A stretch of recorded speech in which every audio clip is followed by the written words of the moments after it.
Good evening, Internet. My name is Eli Sands, and I'm the president of CapSci, and it is my pleasure to greet everyone this lovely spring evening for our inaugural Digital Science on Tap event. For those of you who may be joining us for the first time, CapSci is an organization based in the capital region of New York. Our mission is to build connection between scientists and the public and advocate for evidence-based policymaking. We typically do this work through live events such as science communication workshops, panel discussions with elected leaders and scientists, and bar events. However, things have changed, but we are not going to let the need to shelter in place stop us from getting rigorous science to the people. So we are moving forward with our events online. So for tonight's Science on Tap, it is my pleasure to introduce our speaker, Dr. Eric Yager from the Albany College of Pharmacy and Health Sciences. Dr. Yager is a virologist, and he will be discussing the differences and similarities between the 1918 influenza pandemic and COVID-19. You may have heard Dr. Yager on WAMC the past few weeks answering questions about the coronavirus, and we are very pleased that Dr. Yager is able to collaborate with us on this event. If you would like to ask a question at any point, feel free to write in the comments in the live feed, and our team will pass it along to Eric for him to answer at the end of his presentation. So without any further ado, I encourage everyone to sit back, grab your favorite beverage, and enjoy. Take it away, Eric. All right, thank you. Thank you, Eli, Liz, and Kelly, and thank you, CapSci, for the invitation tonight. It's my pleasure to be kind of the inaugural live Facebook presentation here. Hope everyone can see me okay, can hear me okay, and can see my slides. So as Eli mentioned, the topic of my talk this evening is pandemic past is pandemic present. So comparing the 1918 influenza pandemic to our current COVID-19 pandemic.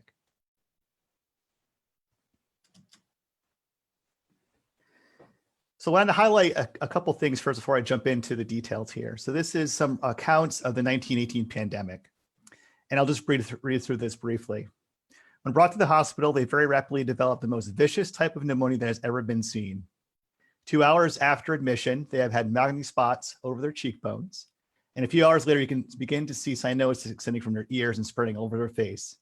It is only until a matter of a few hours until death comes. It's simply a struggle to suffocate. Compared to the other account, when the chest was opened and the blue swollen lungs were removed and opened, Dr. Welch saw the wet, foamy surfaces. With real consolidation, he turned and said, "This must be some new kind of infection or plague." So I'd like to put that historical context to compare it with some current accounts of our current pandemic. And two accounts taken from two recent medical journals. The first, patient 2 initially reported fever and cough on December 20th. Respiratory distress developed 7 days later, worsened over 2 days, at which time the mechanical ventilation was started and the patient died on January 9th. And then similar to what was seen in those patients early on in 1918, histological examination showed bilateral diffuse alveolar damage, desquamation of pneumocytes, membrane formation indicating acute respiratory distress syndrome, ARDS. And again, this is what I added here. This is my own addition here, is this also is some new kind of infection or plague.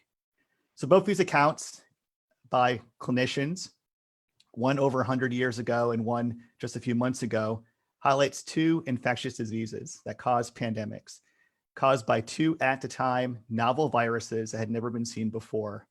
And how is our society, how is science, and all other aspects of our life impacted by these viruses?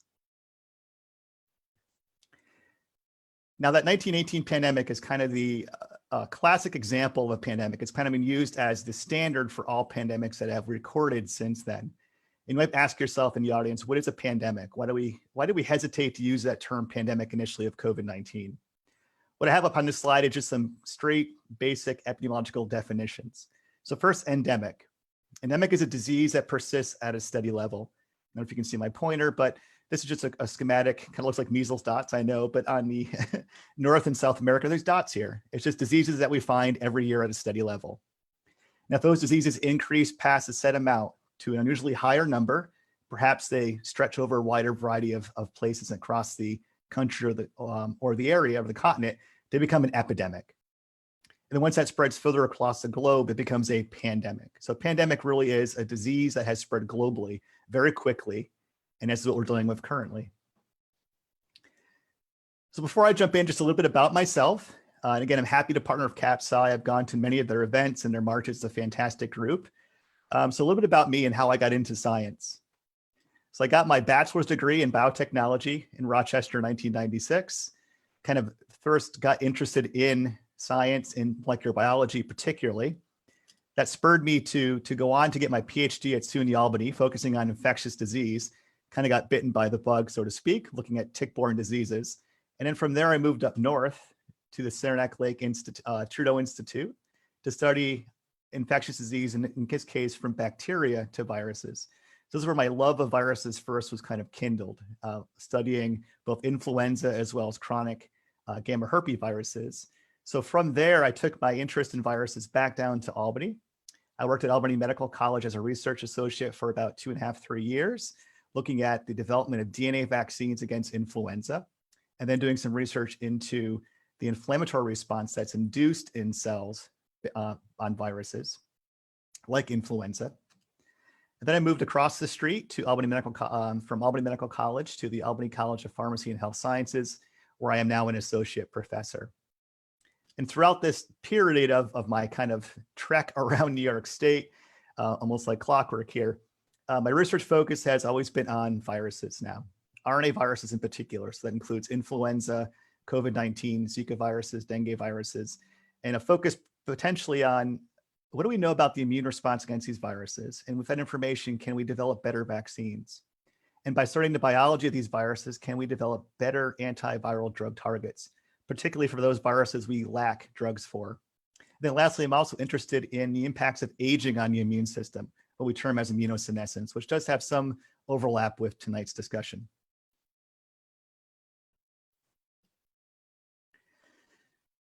We're all accustomed to the flu. We've probably grown up maybe actually experiencing the flu, but just to kind of place it in a context, what we'll talk about this evening. So the flu is a contagious respiratory illness. It's spread via respiratory droplets, very similar to the COVID-19 virus I will also talk about. With the flu virus, there can be anywhere from 100,000 to 1 million viral particles per droplet. So picture that someone sneezes in a room and you inhale that droplet. There's thousands upon thousands of particles. That's what makes these viruses so contagious. Incubation period is about 1 to 4 days, so relatively short compared to the COVID-19 virus. Symptoms that appear are fever, cough, sore throat, headache, and fatigue. And the one that stands out the most is the fatigue. If you actually are infected with flu, like I was in college, you really feel it. You're bedridden. I couldn't move for a couple of days, missed classes. Fortunately, I recovered, and here I am today. This chart here, again, it's not to be memorized per se. I was teaching a class with my students, but really what this just shows is kind of a couple things that are important as we'll talk about. So again, the formation of disease, as I mentioned, quite rapidly within 1 to 4 days of exposure. You can detect the virus in different secretions like respiratory secretions, and your body begins to mount an immune response almost immediately. And I'll get into that importance later on. Now, flu we might think of as just the flu, and when COVID first came out, you may, some refer to it as just another flu virus. But flu should not be minimized. It is a very serious infection that plagues us even today. In the US alone, there are anywhere from 9 to 45 million cases. Now, these numbers I'm putting out are put out by the CDC, and I know the gaps between these numbers are quite large, but these are just statistics over the last 10-year period of flu seasonal epidemics. Between 9 and 45 million cases of illness. From that, it can anywhere from 140,000 to 800,000 hospitalizations. And again, think about that, what we're dealing with currently, that we had the COVID-19, but also flu, and we worry about that in the coming fall as these two competing viruses competing for hospital space. And then flu, even though we have a vaccine, we have drugs, still can cause anywhere from 12,000 to 61,000 deaths annually. High-risk populations include the very old, those with underlying chronic medical conditions, pregnant women, and very young children. So again, still a problem we think about seasonally, but there are occasionally these pandemics that are more virulent and more deadly, like the 1918 pandemic. So our culprit for this infection we call the flu is the flu virus. And I'll get a little bit into its biology, not too deep, but just enough to understand biology for understanding how we can develop drugs and therapies against this and other viruses. It's what we call an enveloped virus, which means that it's, if you think about the virus as an M&M candy, there's a protein shell. Inside that shell is a blueprint of the genome of the virus. And encased around that, encasing that candy shell is a fat droplet or lipids. So this virus is an envelope virus, and it needs that envelope to infect cells. So the RNA of the virus is what we call negative sense single-stranded RNA. It's more important, in fact, in terms of how the viruses can develop into pandemics, which I'll get into later. It's a segmented genome encoding 11 proteins. And the proteins of interest, and some of these you may have heard about when you think about vaccines against the flu, hemagglutinin HA or NA neuraminidase. The hemagglutinin is important for entering into cells. So think of a lock and key mechanism the virus needs to find the right cell to get into. That's true for all viruses. There's the M2 protein, which is important for therapeutics, which I'll get into, allows the virus to crack open like an egg once it gets inside our cells and our airways, releasing that genetic material to make more copies of the virus. And that's the job of those three proteins, PA, PB1, and PB2. And lastly, that neuraminidase, that critical protein the virus needs to escape. Once it's produced more copies of itself, it needs to escape that cell to get to the next cell. Now, when we think about these pandemics, of course, we'll focus on 1918, but there have been pandemics recorded throughout human history. And in fact, influenza has been with us for probably as long as we've evolved on this planet. This diagram here just lists a bunch of different pandemics that have been recorded. There were some before 1918, so it's not to think that all of a sudden the virus has appeared. There was flu before 1918, there were pandemics before 1918, but of course the 18 one was the most severe to date. We've had ones after that in 1957 and 1968, the Asian and the Hong Kong flu pandemics. Those were of a concern as well. And here's some numbers here. The Asian flu of 1957, the Hong Kong flu of 1968. Look at the death rates here, 2 million and 1 to 4 million. Now that pales in comparison to 1918, where we had 50 to 100 million perhaps, but still very severe pandemics. And then lastly, our swine flu pandemic of 2009, our most recent flu pandemic, still resulted in 200,000 deaths.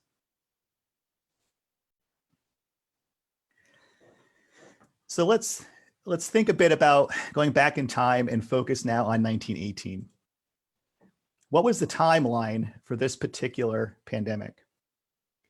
So this has some similarities to the COVID-19 pandemic we're dealing with in terms of just a small outbreak of illnesses that at the time maybe wasn't seen as that severe, but then over time developed in a global pandemic.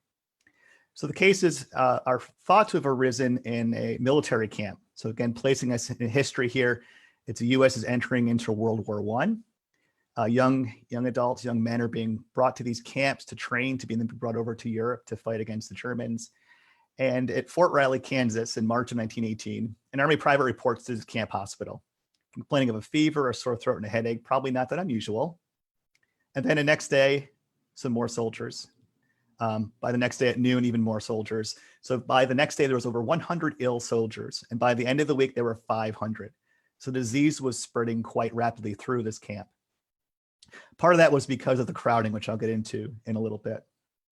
So that led to some additional cases being seen in Camp Devens in Boston in September of 1918. So the pandemic is increasing in severity. 14,000 cases, about 1/4 of the camp, resulting in 757 deaths. And this is the start of the second wave of the 1918 flu pandemic. October 1918, the virus is spreading. Let's focus on New York. 869 New Yorkers died in October alone, in a single day. In Philadelphia, the city's death rate in the fall of 1918 was 700 times greater than normal. Because of these death rates, society was dramatically impacted. Crime rates in Chicago dropped 43%. And October was the deadliest month of this pandemic, with 195,000 Americans falling victim to the flu. So shown in this diagram here is the waves here, which we'll get a little bit into. So that first wave of the virus, Fort Riley, Kansas, again, seemed like just the regular flu, nothing to worry about. Then there was this pause, and then a second wave came up late summer, early fall, more severe. The virus somehow adapted and gained the ability to infect people better and cause disease at a much higher fatal rate. And then there was a later third wave that went from winter into the winter of 1918 into winter of 1919. So that's the timeline of the pandemic, and its height was that second wave. And again, to place in context here, thinking about that, about this pandemic and the devastation that it caused. So there's the waves I already talked about. If we focus on this top chart here, this is the life expectancy in the US from 1900 to 2001. You can see that dramatic dip here, that crevasse here, this crater. And there was a drop of about 15 years in life expectancy just because of this pandemic, being that it caused so many deaths. Something else unique about this 1918 pandemic, which we'll get into, is this mortality curve, this W-shaped mortality curve, where typically with flu, as I mentioned, the very young and the very old are most at risk. Here, there's an increase in the center population, individuals in the 20 to 40-year-old range, people in the prime of their life and their health being cut down by this virus.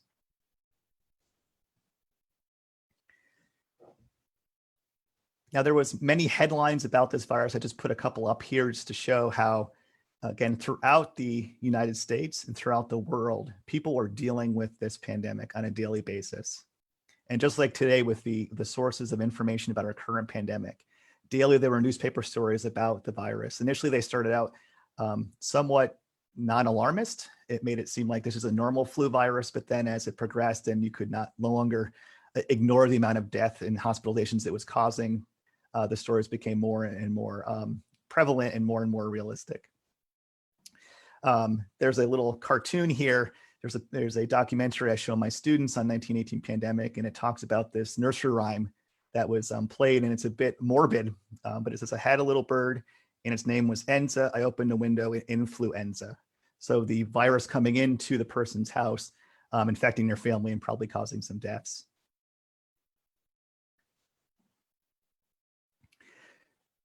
A lot of, at the time, and even historians today and biologists today, have focused on what made this pandemic so deadly.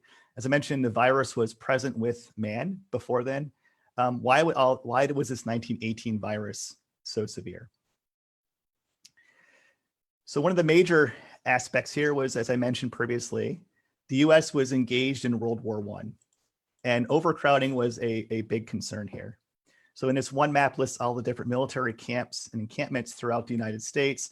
Many of those camps were just built to hold 20,000 men at most. Many of them were holding twice as many. So overcrowding was a big concern. Again, something to worry about even with our current pandemic with density in certain cities.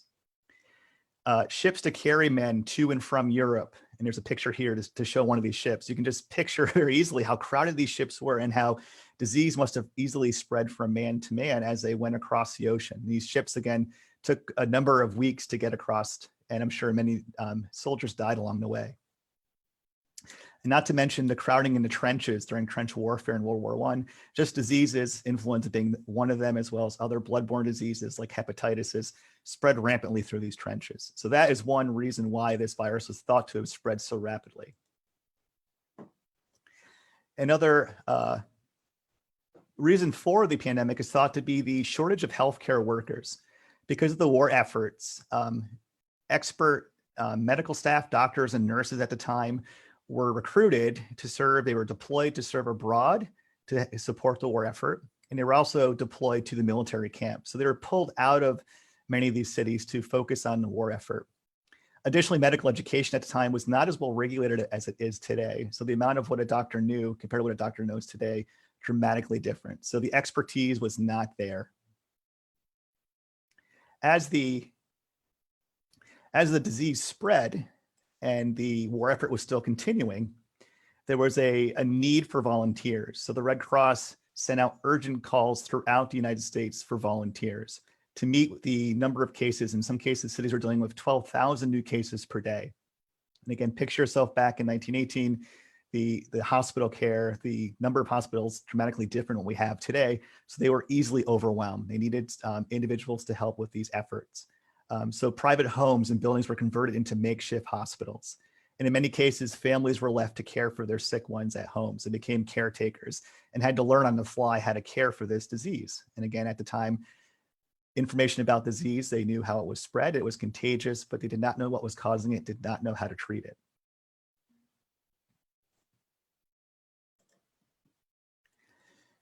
The other factor was that this virus, as I mentioned, was not known to be a virus. So at the time, scientists had an idea that viruses existed, but they could not isolate or culture viruses. So for the longest time, much of the effort was spent, unfortunately, with this pandemic, was being used to fight off a pathogen not causing the actual infection.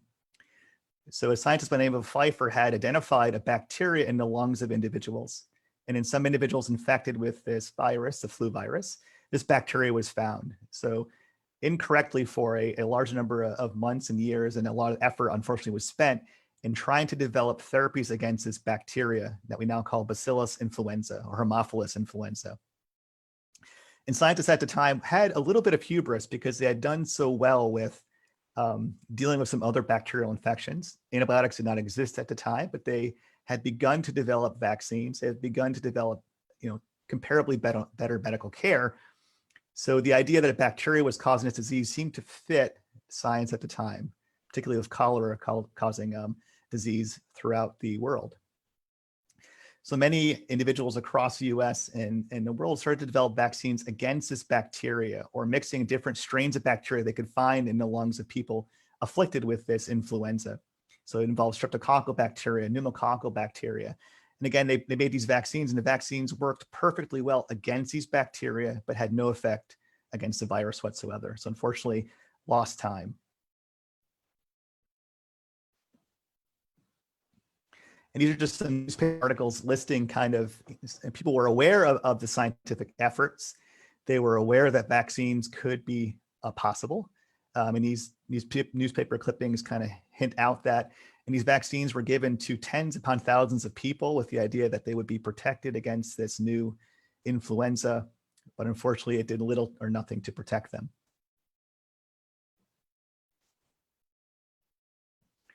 So a little break from the drama here, a little trivia question just to kind of break the severity of what I've been talking about. So because science was at where it was at the time, again, vaccines were developed, but no antibiotics. They could not identify a virus. People were trying to care for their loved ones at home. Home remedies became kind of the go-to. So just a question here, which of the following was not used as a remedy against the 1918 flu? And I've listed just a couple here. Vicks Vapor Rub. Could you eat onions? Was that used as a therapy? Avoidance of tight clothing, wearing rings of garlic around your neck, or taking quinine? So I'll just give you a few seconds to think about that.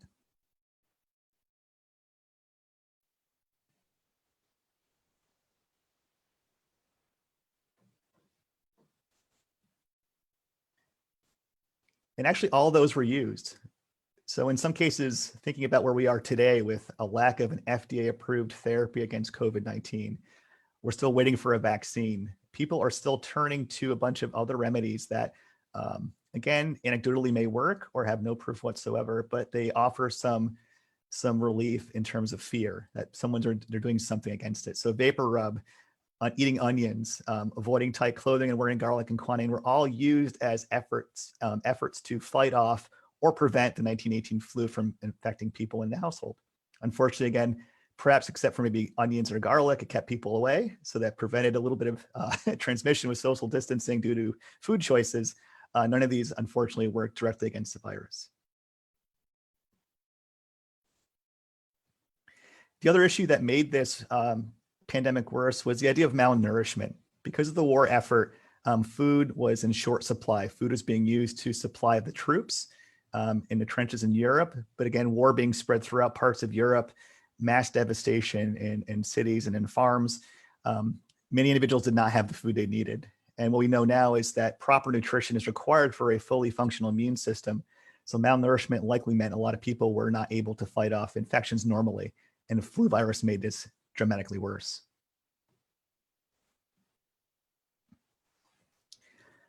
The other issue that comes into play with this pandemic and does touch a little bit on our current pandemic is information. And because of the war effort, because of the extreme patriotism, there was an act called the Sedation Act passed in 1918. And you can see here, if anyone uttered, print, or wrote or published anything disloyal, profane, scurrilous, or abusive about the government of the United States, or to urge, incite, or advocate curtailment of production in his country of anything or things necessary or essential for the prosecution of the war. This also included anything that might adversely affect morale, adversely affect the war effort. So unfortunately, early on with the 1918 flu pandemic, there was a lot of misinformation, or I should say information was controlled. So you can see in a newspaper clipping here, for a while, the Spanish flu, it was called Spanish flu because Spain did not have the level of censorship other countries had. So the cases of disease first were identified in Spain. So it was unfortunately named Spanish flu. Again, it's just where the cases were found. There's some evidence to suggest that the virus actually started perhaps in the United States. But at the time it was downplayed as just the normal flu, nothing to worry about. And I imagine you can probably see some of the parallels when we first started to hear about COVID-19. It's, we have it under control, nothing to worry about. And it was such a severe problem, this level of trust in the government and information that was controlled. And we have here the Liberty Parade, and I'll get more into this when we talk about controls, but people went out in the height of the pandemic, mass groups of people in parades to support the war effort. And that was unfortunately a very fatal decision for many a person that day.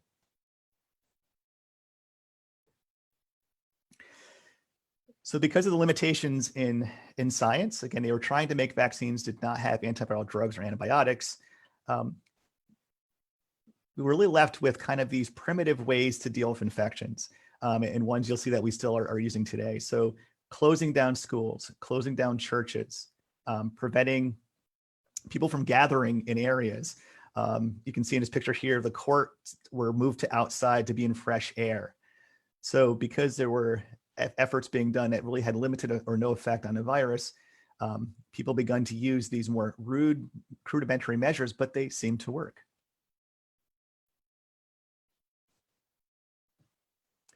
So masks in particular, and again, this is something that we're dealing with today. So there was a saying that came out during the time, obey the laws and wear the gauze, protect your jaws from septic paws. So the idea of wearing masks, and you can see in these pictures I've put here, churches, community groups, and Red Cross chapters held these large mask making sessions.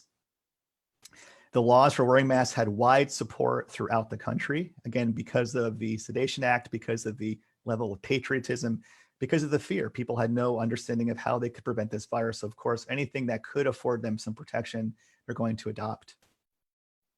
There were fines instituted for wearing these masks, $10. So that's a large amount of money at the time. Anywhere from, you can see here, penalties from $5 to $100 or 10 days in jail if you didn't wear a mask. Compare that what we have with today where masks are suggested. And there was a newspaper story from the Bellington Herald in October 28th sorry, not 2018, it should be 1918. A man refused to wear a mask and he was shot by a police officer. So people took masks very seriously and they were worn in all parts of life, even for sporting events. We talk a lot about flattening the curve today, and flattening the curve really is old school. And as I mentioned, that Liberty Parade in Philadelphia. So the idea of social distancing, about sheltering. So Philadelphia allowed public gatherings. They had that Liberty Loan Parade in the fall of 1918. 100,000 people lined the streets. Philadelphia is also a city that was slow to close schools as other cities across the country had. Comparing that to St. Louis, they immediately, as soon as the virus reached the city, they began to close churches and schools. They began to restrict business hours, parades, public gatherings, public dances, and football games were all canceled. And at the chart here, you can see the impact of these two different approaches the two different cities took. So the death rates due to the virus here, the dotted line is St. Louis. You can see where the level of disease, level of deaths caused by 1918 pandemic flu, very flat. Whereas in this solid line, Philadelphia, they did not adhere by these social distancing and limiting of gatherings, and the number of cases skyrocketed. So again, the flattening the curve really is old school, something that we're doing today.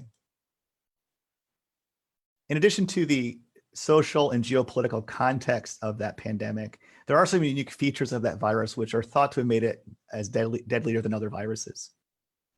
So I'm going to briefly go through the flu life cycle.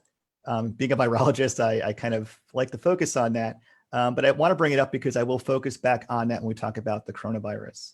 So all viruses have a particular life cycle. They need to attach their host cell, They need to uncoat or break open to release their blueprint, their genome that allows them to replicate, produce proteins to produce more copies of themselves. They'll then assemble inside the cell, and then they'll leave the cell to infect a neighboring cell or to be spread from person to person. And that's release. So for the influenza, as I mentioned, the proteins it expresses, that hemagglutinin is very important. It binds to sialic acid on our airway epithelial cells. And the specificity of the hemagglutinin for sialic acid depends on how they're structured, or their chemical linkages, what we call alpha-2,6 and alpha-2,3. Now that's important because the types of sialic acid expressed dictates if the virus is able to infect a person, a pig, or a bird. And that's important because flu viruses, as I'll discuss, are found ubiquitously in nature, and they can be spread from birds to pigs and from pigs to people. And pigs are the perfect mixing vessel, so to speak, because they contain sialic acids that can bind multiple types of influenza HAs. So first is the attachment. The virus then gets in and it uncoats, and this is a pH-dependent process. It requires the viral M2 protein in a very complex process, but really, as I mentioned, just think of it as cracking open an egg.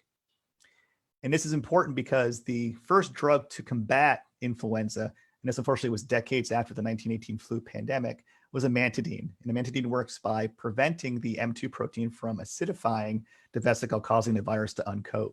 And for many years, that drug was quite effective. Unfortunately, now the flu virus, because of its biology, it mutates rapidly. Those drugs are not used with influenza A infections at all.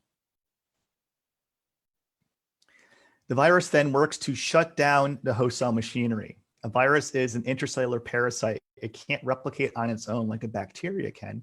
So instead, it needs to co-opt the different pathways inside cells, protein machinery, lipid machinery, nucleic acid synthesis machinery. Whatever the virus needs, it takes to produce more copies of itself. And the flu virus is no different. One of the oddities of the flu virus, however, is that replication takes place inside the nucleus of the host cell, and it ships its proteins, takes place in the cytoplasm. They combine together into these unique structures called RNPs, and then they're packaged together in a very unique process. And we know all this because of the advances in science that allows us to study flu viruses in particular. And that knowledge is important because by knowing this, we can develop perhaps better drugs. And that's where my research is focused. The virus begins to assemble, and assembly for the influenza virus takes place very close to the surface of the cells it has infected, close to the plasma membrane. The virus has, again, because it's co-opted host cell machinery, the proteins it needs to put on its envelope. If you recall, I mentioned that being a lipid droplet that encases that candy shell. That outer droplet, that envelope, needs to have the proteins the virus needs to infect next cells. So it needs to have that hemagglutinin. The hemagglutinin can bind to sialic acid on the cell. So the virus does not want to trap itself on the surface of the cell. So its protein, neuraminidase, cleaves that like a pair of molecular scissors, freeing the virus, allowing it to now go off to infect new cells. Now, this process I want to highlight because it is the activity that is blocked by the drug Tamiflu. You might see some commercials for that. Well, Tamiflu works by blocking neuraminidase. So if the virus is trapped, it can't escape. The infection cannot spread throughout the body, and the infected cell is killed by our immune system. So how do we relate all the information we have currently, again, hundreds of years after the 1918 flu pandemic? Can we go backwards? Can we find out how certain aspects of this virus was different than flu viruses we deal with yearly? And scientists, in a very fascinating story, scientists were able to dig up some samples of individuals that were infected with the 1918 virus. So there were this Inuit community in Alaska where the virus ravaged the community very quickly, and individuals didn't have time to properly burial or take care of the body. So they just had a mass grave, unfortunately, buried in permafrost, which meant those bodies were preserved for many years, almost centuries later.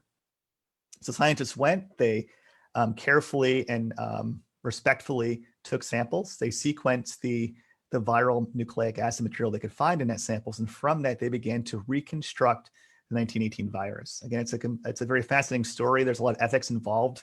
Should we be recreating this virus that could cause a pandemic? What if it escaped from a lab? Again, something we talk about today with COVID-19, but that work was done and actually was very important because from that, we now understand there were some uniquenesses to this 1918 virus.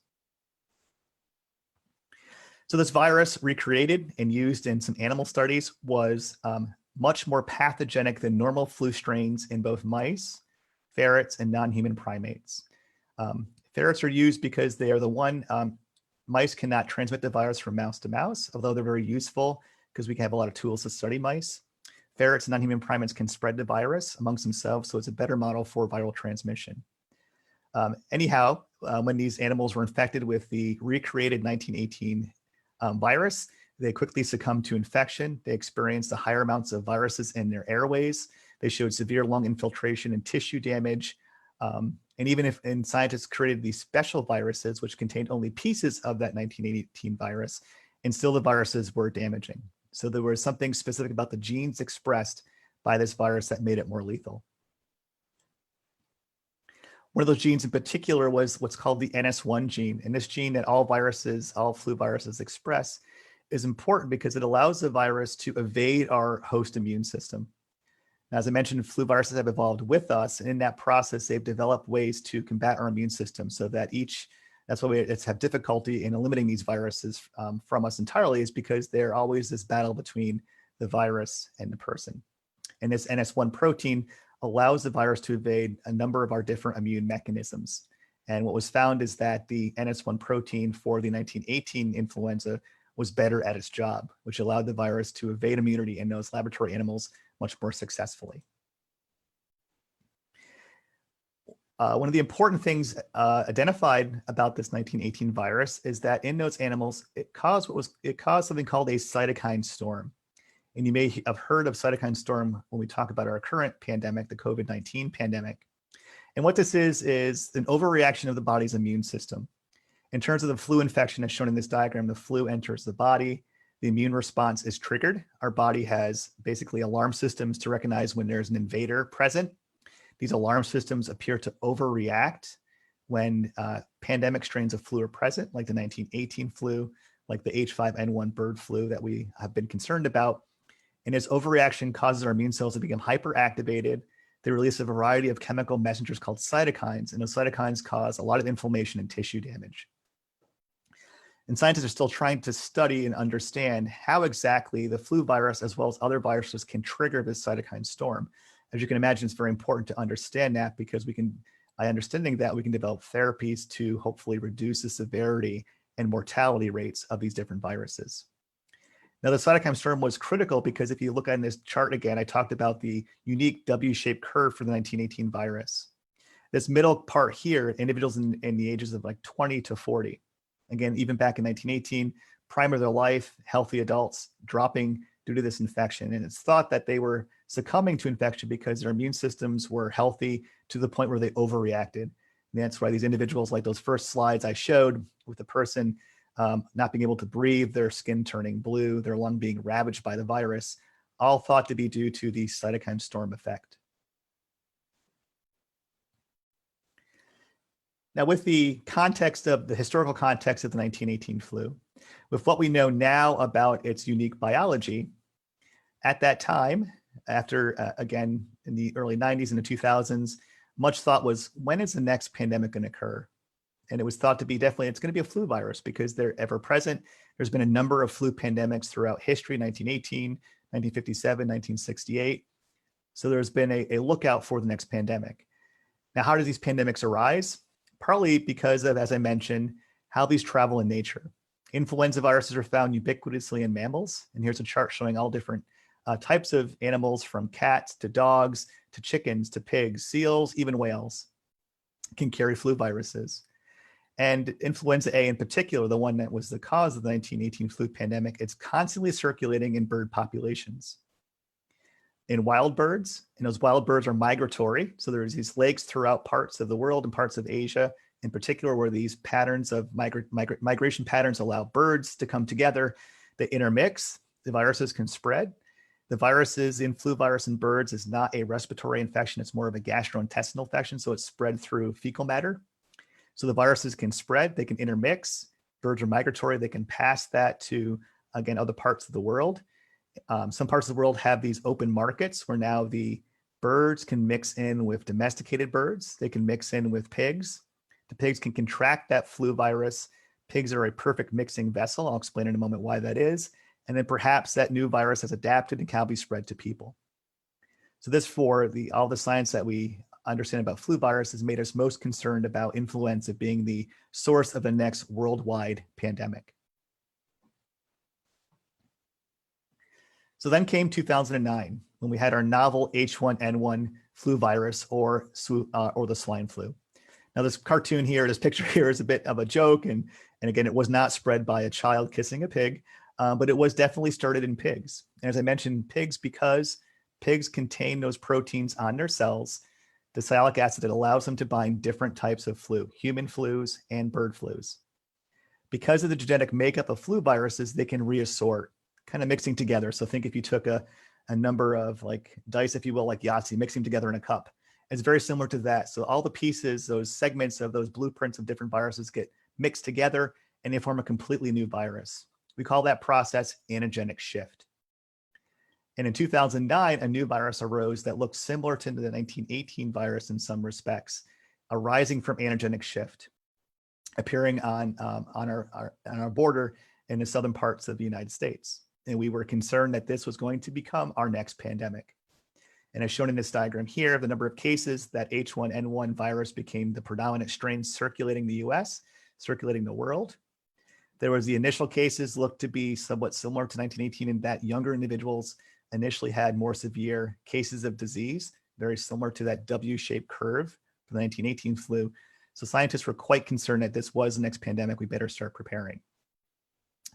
Fortunately, due to the medical advances, due to epidemiology, due to our ability to use antiviral drugs and vaccines, that 2009 swine flu did not become as problematic, fortunately, as the 1918 flu. And then a decade goes by. Again, flu virus is still paramount in our minds. Clinicians, epidemiologists, and scientists doing surveillance to look for that next virus. And then suddenly these atypical cases of pneumonia arise in China. So the arrival of a new pandemic. So in December of 2019, there was a cluster of pneumonia cases in Wuhan, the capital of China's Hubei province. Again, a small number of cases, and I mentioned a couple of those in my first couple slides, of a very severe pneumonia with a relatively high fatality rate. Scientists quickly worked, both Chinese scientists and scientists from the World Health Organization, to identify the source of this pneumonia. Again, they likely thought perhaps it was a flu virus because that was what they're looking for. But when they were able to isolate material from these patients, they quickly discovered that it was a coronavirus, a novel beta coronavirus based upon its RNA genome sequence. As scientists began to study this, as a number of cases began to rise, the World Health Organization named this disease COVID-19 or coronavirus disease 2019. It is not, the misnomer is not the 19th coronavirus found.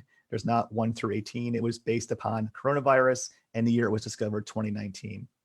And the virus that caused this particular pandemic, now we have a pandemic, is SARS-CoV-2. Now, in terms of where this virus began, there's still some confusion and still study needs to be performed where exactly the virus has started from. It was thought perhaps initially to start from a wet market in China. And wet markets are where wild animals are sold along with other types of produce. There's a chance perhaps for a spillover event. I'll talk about spillover towards the end of my talk, but an opportunity for a virus to jump from one species to the next. And perhaps that's where this virus gained the ability to jump from an animal to people. So as we are here standing here today, unfortunately, this virus that caused a small number of cases of pneumonia in China developed rapidly into a global pandemic. As I mentioned, pandemics are noted by their ability to spread rapidly across the globe. And that's certainly the case. And this data, even now, is outdated. It's a few weeks old, but the virus is in fact everywhere. All countries throughout the world are dealing with this. The United States, unfortunately, is an epicenter with a large number of cases. So this is, again, some statistics, a bit old, but it just shows where the virus has currently been found, number of cases in all parts of the globe. And then more carefully, if we look at the United States, the burden of this infection is borne now by New York, particularly New York City. The mortality rates for this virus, if we look at all the different, again, this data continually changes based upon our ability to identify the number of people infected. So I'm happy to answer questions about these different tests that we're using to identify people that have been exposed, the rise of asymptomatic care individuals, for example. But this death rate is higher in some countries than others. Italy, Iran, and Spain still have what are thought to be the highest death rates. The reasons for that are unclear. Additionally, what was discovered with this infection quite early on, particularly in China, was that the death rate was higher as an individual was advanced in age. So if you look at the death rates, and this is the United States, but it's very similar to other parts of the world as well. The death rate is highest in individuals, again, you can see here 85 or older, anywhere from 65 to 85, we worry about it. Now, it's not to say that individuals younger can be sickened, and that was probably with the idea of information. One of the things that initially led to some behavioral behaviors that unfortunately led to some people getting sick, particularly the young individuals, is that early on it was stressed that this was a virus that was very problematic and potentially fatal for very old individuals. But that, as we know now, is not the case. Yes, certainly the numbers of hospitalizations, those individuals in intensive care, and those individuals that end up succumbing to the disease tend to be older. But as shown in this chart here, again, there are certainly individuals younger than 65 that are hospitalized, younger than 65 that are being put in intensive care, and there is a fraction of those that end up dying. And this is getting scientists to think what could be causing these fatalities. Certainly with the older individuals, there's a weakening of their immune system, their underlying health conditions. But what about those individuals that are, again, younger, the ages between 20 and 40? In some cases, if they have no underlying health condition, what is causing these individuals to succumb to COVID-19 or the SARS-CoV-2 infection? So it does, in some respects, this W-shaped curve is not the curve for our current pandemic. It's just to kind of think back to that initial pandemic where the peak of cases in that center part there with the individuals that are younger, thought to be due to the cytokine storm. There's some suggestion now that those cases we're seeing in younger individuals with the SARS-CoV-2 infection, the severity that we're seeing, the amount of inflammation, the lung damage, the clots that are forming, all the other side effects are due perhaps to an overreaction of the body's immune system, very similar to what we saw with the 1918 flu. That doesn't mean that the same pathways are being acted upon, but there are a number of similarities with the cytokine storm and the formation of that acute respiratory distress syndrome. Similar to our flu virus we talked about earlier, COVID-19, as we all know, is a respiratory disease, so it's spread through respiratory droplets, so coughing and sneezing. It can also be passed via fomites, so if you touch a contaminated surface and then touch your eyes, nose, or mouth, that can spread the virus as well. That is also true for influenza, spread in a very similar fashion. And the prevention, washing your hands, again, as I mentioned, avoid touching your nose, eyes, or mouth, avoiding contact with sick people, and staying home when you're ill. And as I'll talk about, those are kind of the primitive, if you wish to call those kind of the non-pharmaceutical interventions or the most primitive interventions we can take to prevent disease, absent having FDA-approved drugs and an FDA-approved vaccine. What do we know about the origins of this virus? I talked about influenza being a disease carried by pigs and also birds. We term those kinds of infections a zoonotic infection, and the SARS virus is a zoonotic infection. It's believed that this virus evolved in its current pathogenic state through a selection process in bats, and then from bats, it was able to go from an intermediary to humans. Now, how do we know this? There's been a number of studies, and we've been studying coronaviruses for decades. The SARS-CoV-2 virus is a new virus to humans, but it is not new to the world. Coronaviruses have existed for a long, long time, particularly in bats.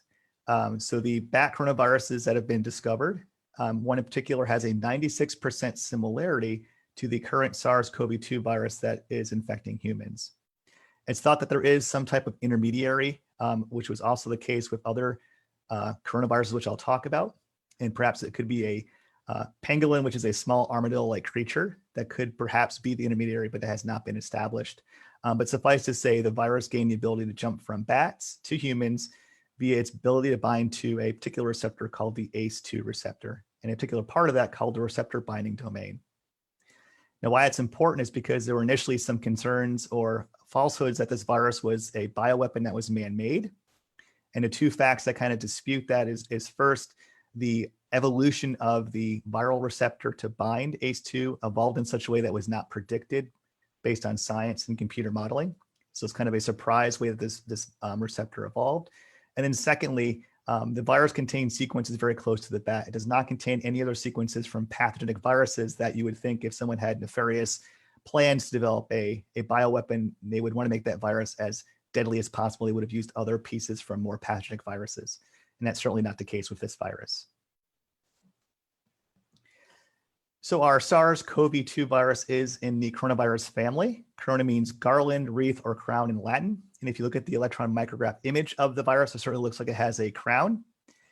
I mentioned beta coronaviruses as being the cause of our COVID-19 pandemic. There are 4 genera of coronaviruses: alpha, beta, gamma, and delta, as shown in this diagram here. These viruses are one of the viruses that has the largest known RNA genome, so it can express a variety of different proteins. As I mentioned, these viruses are not new to the world and not new to humans. There are 7 known types of coronaviruses which can infect humans. They can cause respiratory infections, enteric infections, as well as neurological diseases. So 4 of those are a bit more benign, as I've listed here. For example, 229E is a comparably benign virus compared to the 3 other ones that are more severe. So currently our SARS-CoV-2, its cousin, the original SARS coronavirus, and the MERS virus. So the human coronaviruses in some respects look quite similar to our influenza virus. They are enveloped like our influenza virus. So it has that fat droplet around it, or made up of fats and other glycoproteins and glycolipids. It has a positive sense single-stranded RNA genome. So there is a difference from the flu. That's why when someone says it's just another flu, it is not true, because it is in fact a different virus entirely. And the RNA of this virus, once it gets injected into the cells, can immediately start being made into protein by the host cell machinery. Most of these coronaviruses that infect humans have emerged from animal reservoirs. So I talked about bats and pangolins for the SARS-CoV-2 virus we're dealing with now.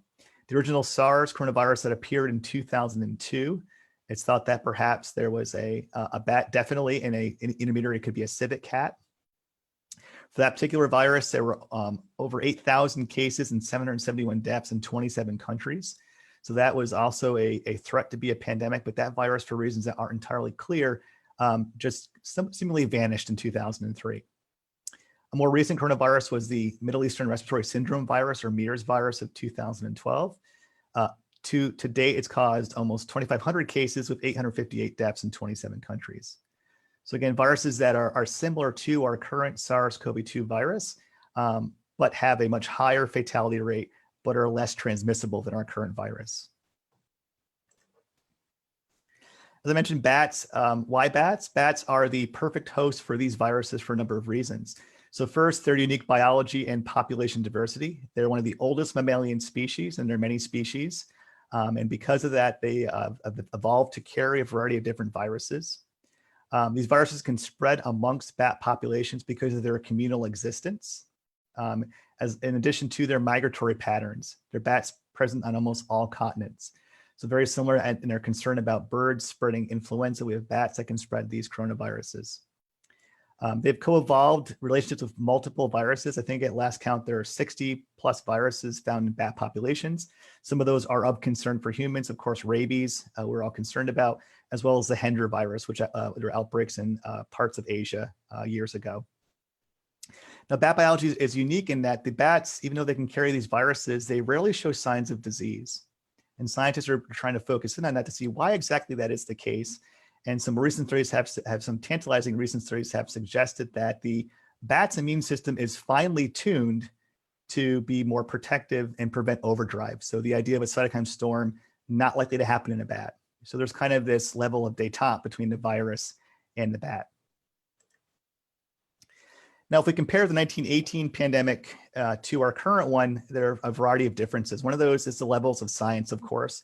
We know a lot more about viruses. As I mentioned, coronaviruses have been studied for decades. We have a number of advances in both cellular and molecular biology. We have advances in epidemiology and ways to diagnose different diseases, as well as advances in vaccine development.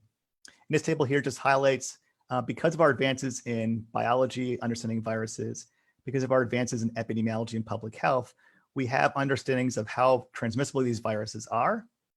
You might have heard the terminology of the basic reproductive number or the R naught value. So how many cases can spur from one person that's infected, comparing our seasonal flu to our current COVID-19.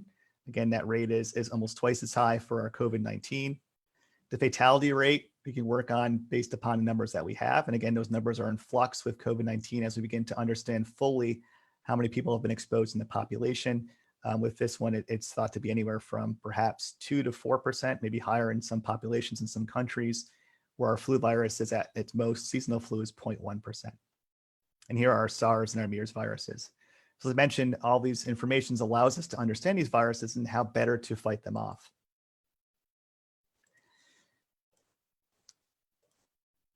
Now, I'll go quickly through, I apologize for running a little bit over, I'll quickly go through the life cycle of the coronavirus. How does it differ in some respects from our viruses like the flu virus? The coronavirus uses a protein called the spike protein, which binds to the human receptor ACE2. So again, think of lock and key. The virus's key is a spike protein. The lock in the door to get inside our cells is ACE2. It's expressed in lungs, heart, kidney, and intestine, primarily cells that line our upper and lower respiratory tract, so goblet cells in the nose, type 2 pneumocytes in the lung. Now, importantly, this ACE2 protein, there are similar proteins expressed in bats and other mammals, and that's why it's thought that this virus can jump from bats to an intermediary species and then into humans quite readily.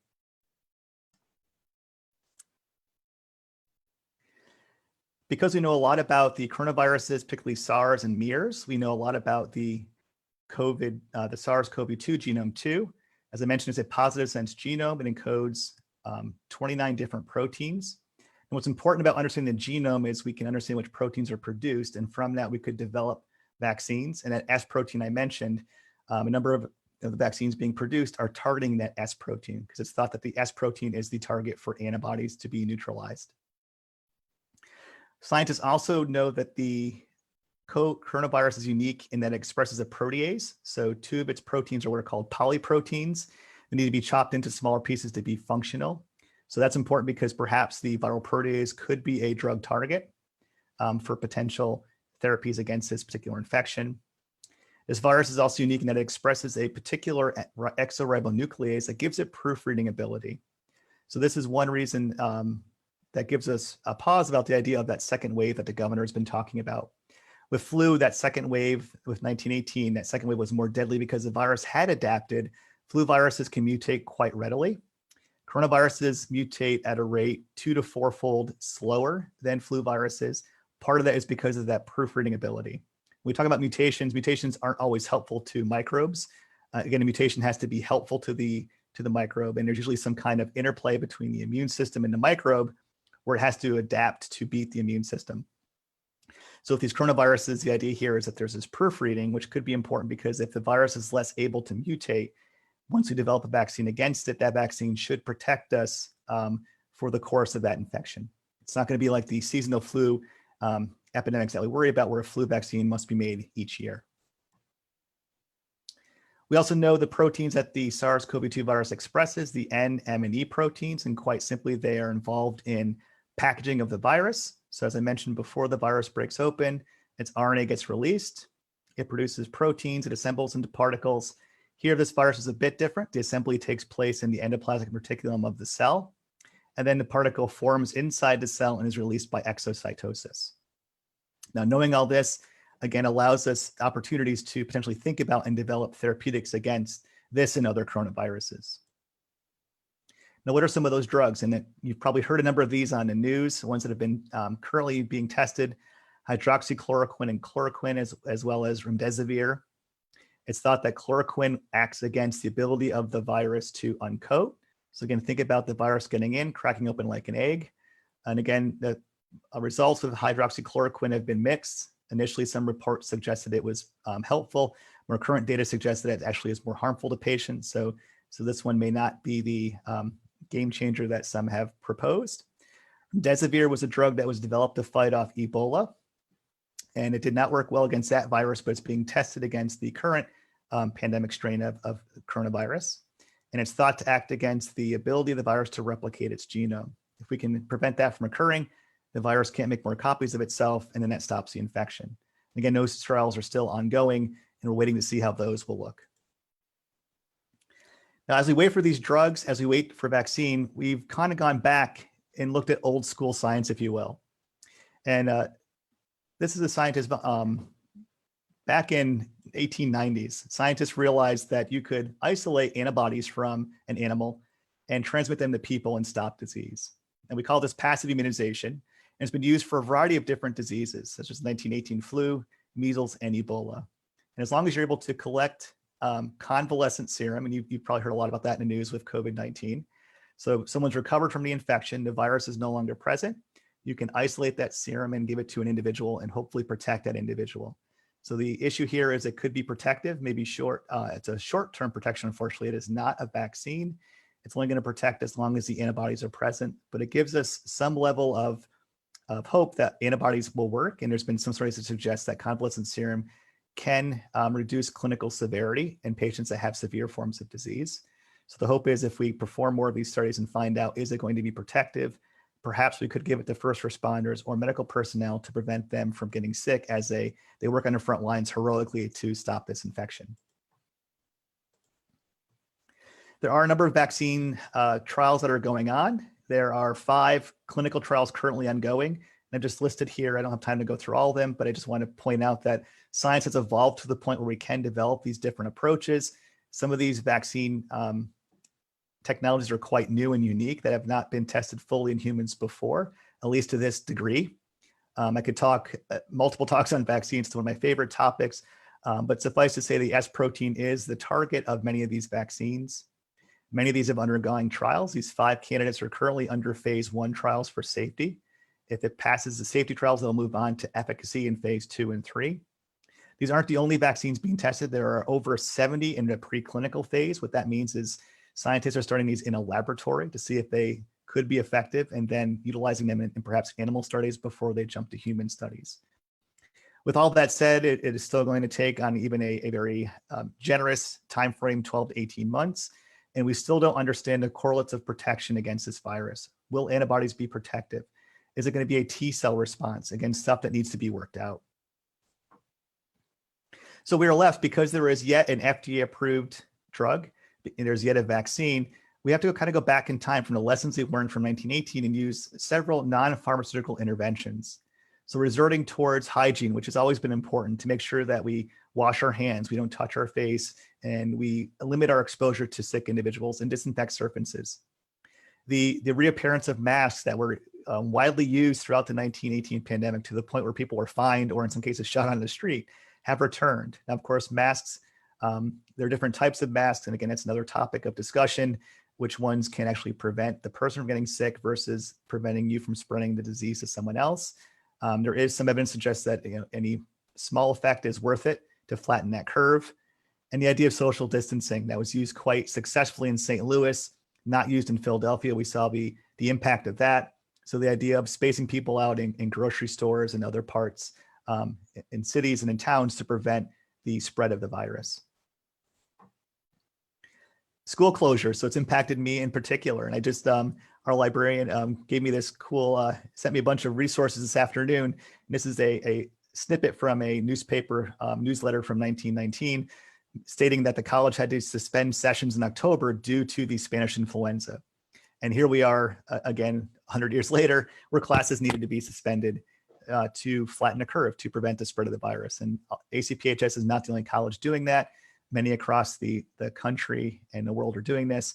And many of us in the education field are wondering, when can we get back? So when is it going to be safe? Is it going to be summer? Is it going to be fall? Is it going to be spring? We just don't know. We're kind of waiting to see what is going to be instruction and what is the new normal once instruction begins. Now, comparing 1918 to today, even though our medical advances are quite dramatic, we have more hospitals, we have more educated doctors and nurses.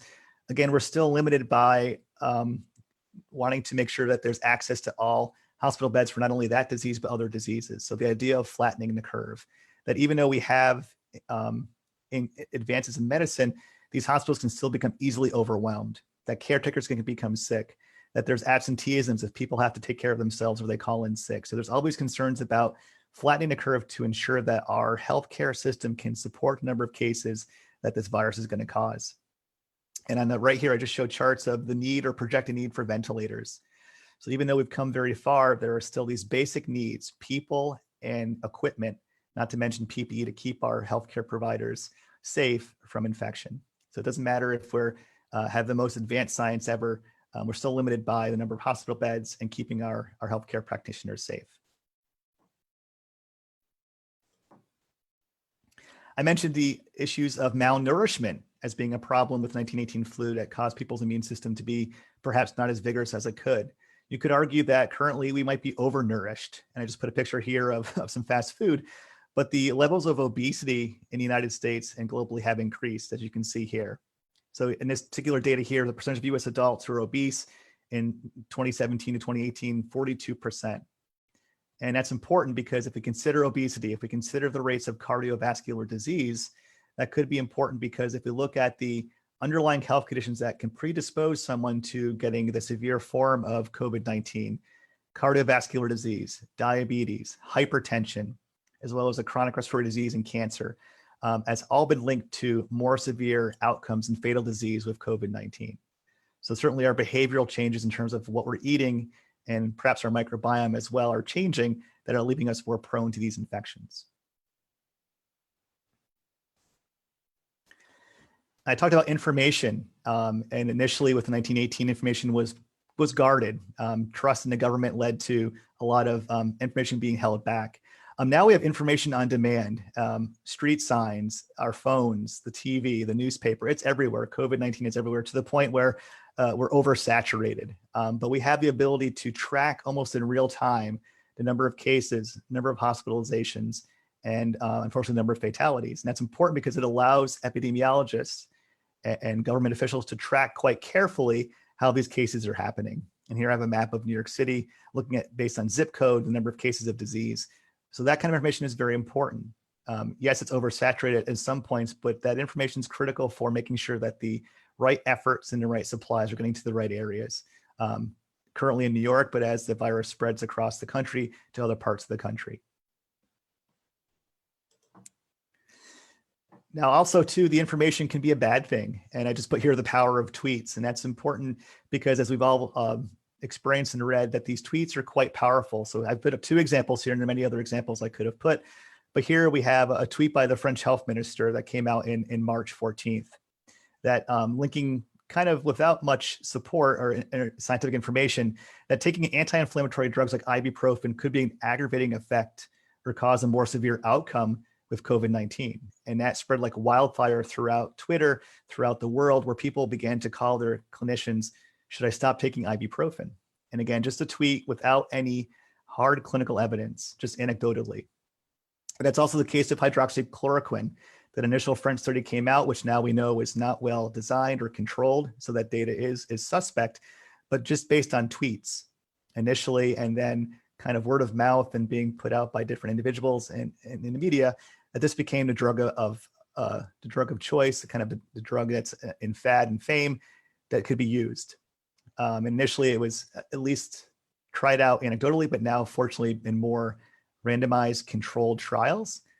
We initially had some hope that this drug would work, but unfortunately it looks like it may not be the drug we were, the game changer we were hoping for, because there does seem that in some cases it makes the condition worse rather than better.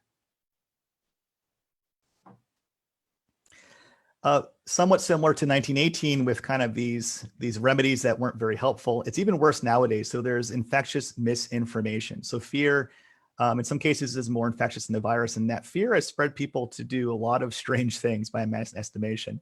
Part of it is based on fear, part of it is based on misinformation, and part of it is I don't know what it's based on. But for example, the idea floating around the internet that 5G is really the cause, that this virus does not exist. Somehow 5G is the cause for this infection as it's spreading from person to person. How is 5G doing this? I have no idea. I've listed up here a bunch of things from BuzzFeed and Snopes that have, they've been really good in searching out these things on the internet and making sure people realize they're false, from people using hair blowers to spray or put hot air into their nose because heat can kill microbes, but there's no way you can generate the same amount of heat localized without causing damage to your insides to kill the virus. Consuming colloidal silver, that's not going to have an effect. People have created fake news stories. So there's one here where someone created this news story. It was actually fake, that Vladimir Putin had released 500 lines throughout Russia to get people to stay indoors. Again, it's never happened. It was just something that someone put together with Photoshop. And then there's also the rise of these false diagnostic tests. And I think, unfortunately, these will become more problematic, and that people will make these tests that haven't been validated. People will go try to buy these. They'll get tested. It may tell them that they are, yes, infected, or no, not infected. And then, unfortunately, that's going to change their behavior where they now are at risk for the infection. So what are our lessons from the 1918 to today? So if we think about it, we need to stay vigilant and stay prepared. That was true in 1918, is true today. And the idea that when, not if, we thought it was going to be the 2009 swine flu, but here we are in 2019, 2020 with the SARS-CoV-2 virus instead. Trust is important, trusting in science. As Eli mentioned in the beginning, actual science, not anecdotal evidence, but science that's been rigorously tested, that we understand, is this treatment going to work, yes or no? And it is unfortunate that it takes time, but science does take time. Proper science takes time. And I know we're in an urgent period in history, but we need calm, we need time. International collaboration. They're like in 1918 and today, listening to other officials throughout the world. What works for different countries? What can they inform us? How can we learn from their successes and learn from their mistakes to prevent the spread not only of this disease, but future pandemics? The idea that non-pharmaceutical measures do work. Again, in the absence of FDA-approved therapies, we went back to these kind of primordial activities, but they work quite well. Simple improvement of hygiene, social distancing, things like that can still work in small measures to protect us from infection. And more importantly, the need for continued research. So even though the economic times are become quite severe, money is needed desperately to keep research going so that we can understand more about these viruses, because our next pandemic could be flu, could be corona, or could be a bat virus we have yet to see. And that gets to my last two slides here, is with both these viruses, there's one commonality. And that's that these viruses emerge and reemerge in most respects because of human behavior, because of changes in population growth, because of globalization, the ability of viruses to travel along with us on airplanes, our encroachment on different habitats, deforestation, changing agricultural practices, the impact of climate change. These are all increasing the intersection between these animal viruses, zoonotic diseases, and people. These microbes are continually to evolve. Viruses naturally, particularly RNA viruses, they're mutating just naturally. And it just takes to get in contact with the virus at the wrong place at the wrong time, and it jumps species and infects people. Lastly, a rise in immunocompromised populations. We've done well with medical advances to keep people alive longer with diseases like HIV, with cancer. People are living longer, but those individuals are immunocompromised. They're more prone to infection. So we need therapies and vaccines to protect those susceptible populations. And with zoonotic diseases in particular, flu in birds and our COVID-19 in bats. This comes from spillover events where the virus has jumped from a natural pathogen that's in a life cycle in wildlife. And it's been probably a cycle in wildlife for years and years, maybe centuries. And it takes deforestation or a change in our land use or agricultural practices that puts us in contact with these natural life cycles. And now we become part of that cycle. Either we are able to now transmit the virus to other people, or we become sick and die from it. So really, we need to think about our own practices and our own behaviors and how these are going to impact not the viruses we're dealing with today, but the viruses we'll have to deal with maybe 5, 10, or the next 100 years down the road. So with that, I'll close and take any questions. Thank you for your attention. I apologize for running a bit over, but again, it's been my pleasure to be here tonight, and thank you.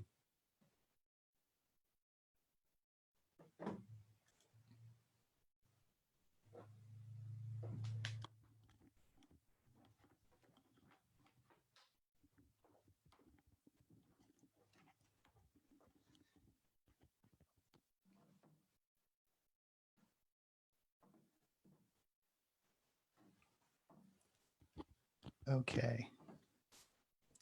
So I can see, I can't hear anyone I can't hear Eli or Kelly or Liz, but I can see some of the questions on the chat here. Hopefully everyone can hear me okay. So Kelly nicely wrote some of those questions that came up. Is the 2009 flu the same strain as the 1918 flu?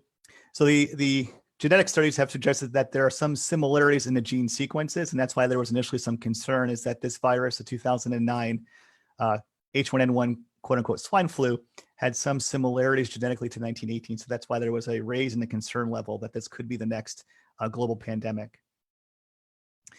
Second question is, what are my thoughts about opening colleges in the fall? And as a college instructor, as someone who enjoys teaching students and likes to be on campus and see minds grow, and research in my research too is occurring on campus that's on pause because of the pandemic. I do want to get back, but it's a careful process. How best can we do this? How can we have social distancing in a classroom of 200 students? How can we effectively run labs? So there's a lot of challenges that have to be addressed, and how well to ensure the safety of our students and faculty and start classes in the fall. I think a lot of colleges are still considering, is it safe going to be remote instruction and then easing back in?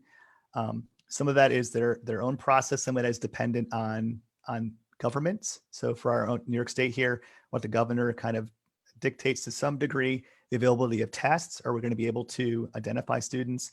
And again, some social aspects of colleges are going to change. If students are going to be wearing masks during classes or masks in laboratories, how are they going to speak? How are they going to interact on campus?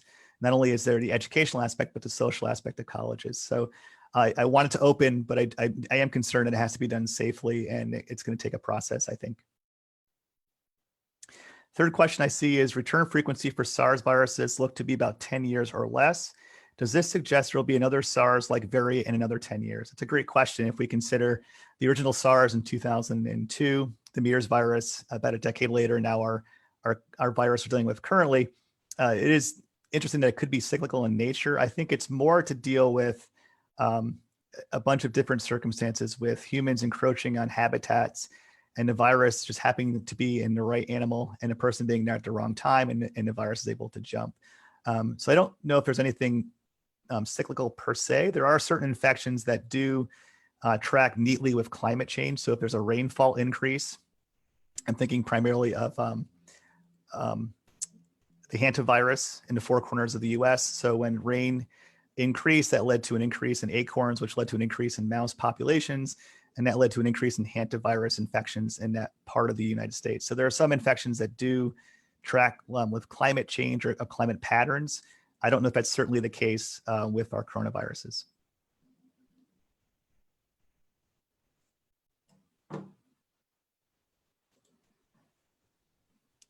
All right. I have another question here. Oh, there's a couple more. Okay. What do we think the impact of technological advances are on curtailing a pandemic with minimizing economical impact?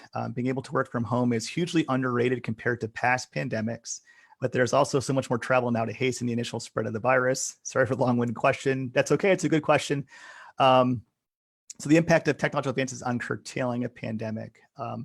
Certainly our ability to identify the virus. So as soon as those initial cases came out in China, scientists immediately isolated the virus or worked on isolating the virus and had the genome sequence. So from that, you could gain all sorts of information about potentially its pathogenicity, potentially develop a vaccine from that. So we can develop also diagnostic tests from that. So I think that's really our advances there, is if we're able to identify the pathogen causing a disease, if from that we can develop diagnostic tests, even if we don't have therapeutics available. And we saw this initially in some of the countries like South Korea that really embraced testing and contact tracing to limit the spread of the virus, so that you wouldn't have to take these more severe measures of sheltering in place. And yes, travel is still a concern. Many of these viruses are problematic because of globalization, because of the trafficking of people, of goods, of animals. These viruses can jump from one continent to the next in a period of hours. Kelly has a question on the chat about herd immunity. Can we expect it to lessen the infection rate before we have a vaccine? So the concept of herd immunity is that when a population is exposed to a pathogen, when a certain percentage of the population is immune to that pathogen, the chances of an epidemic is dramatically lessened. For the COVID-19 pandemic, that rate is thought to be around 60%. So that means that 60% of the population would have to be exposed to the virus. And that's one of the problems here. It's a novel virus that the human race, all billions of us, have never seen before. So because we haven't seen it before, there's no pre-existing immunity. So herd immunity will naturally occurs in nature. It will, eventually cause the pandemic to stop. But to get to that 60%, thinking about what the fatality rate of this virus is, and there was initially some calls for just embracing herd immunity, but that would be millions upon millions of deaths globally, and that was, that'd be hard to stomach. So yes, it eventually, over time, if we slowly developed herd immunity, it would, but I think the vaccine is a much quicker, safer way to get there. So once the vaccine is developed, an effective vaccine, it's given, we can still achieve herd immunity with a vaccine. Another question that Kelly has in the chat is, did people in St. Louis protest the lockdown? Good question. I can look into that. I think there was, I'm sure with any kind of mandate like that, there was pluses and minuses. I'm sure economies suffered if businesses had to close. So I'm sure people weren't happy about that. But there did seem to be, for whatever reason, an embracement of these mandates in St. Louis. I don't know if it was more because of the leadership they had as the mayor, or if the people were more embracing because of the thought of the disease. But it is something that we see even today with COVID-19, is that some parts of the United States embrace these measures and some parts do not.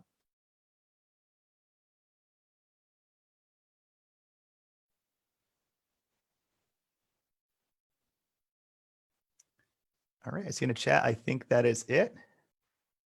So no more questions.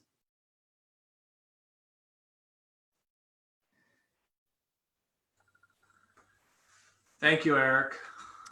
You're welcome, Eli. Thank you. I went through a lot, I know, but hopefully I kind of gave you a good picture of what happened during 1918 and how from that there were some lessons that we learned that carried forward. We're still going to learn a lot more lessons from this current COVID-19 pandemic, both social impacts that are going to be far-reaching, like ripples in a pond, and in the biological aspects of this virus and how we can fight viruses. That's fantastic. I can't thank you enough. That was an amazing talk. It was super interesting. You'll have to check out the Facebook comments. Everyone was loving it. It was great. Oh, glad to hear. Thank you.